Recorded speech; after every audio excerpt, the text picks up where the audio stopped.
இப்போ பனங்கிழங்கு சீசன். இந்த சீசனில் வந்து நீங்கள் பனங்கிழங்கு வாங்கினீங்கன்னா இந்த மாதிரி ஒரு தடவையாக செஞ்சு சாப்பிட்டு பாருங்கள். அதுக்கப்புறம் அடிக்கடி செய்ய ஆரம்பிச்சிருவீங்க.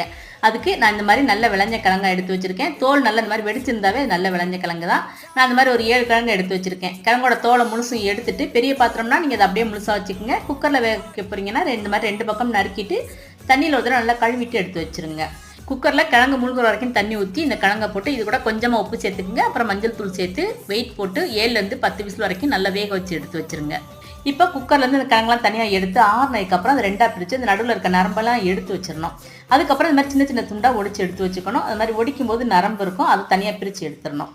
இப்போ இந்த மாதிரி ஒடிச்சு வச்சுருக்க கிழங்கு வந்து மிக்ஸி ஜாரில் சேர்த்துக்குங்க. இது கூட தேவையான தேங்காய் துருள் அப்புறம் ஒரு ஏலக்காயெலாம் சேர்த்து பல்ஸில் வந்து 2-3 சுற்றி எடுத்தீங்கன்னா பனங்கிழங்கு நல்லா இந்த மாதிரி பொலன்னு வந்துருங்க. இதுக்கப்புறம் அதை ஒரு பாத்திரத்தில் மாற்றிட்டு தேவையான நாட்டு சக்கரை சேர்த்து நல்லா கலந்து சாப்பிட்டு பாருங்கள். சூப்பராக இருக்குங்க. நீங்களும் மறக்காமல் இன்றைக்கே ட்ரை பண்ணி பாருங்கள்.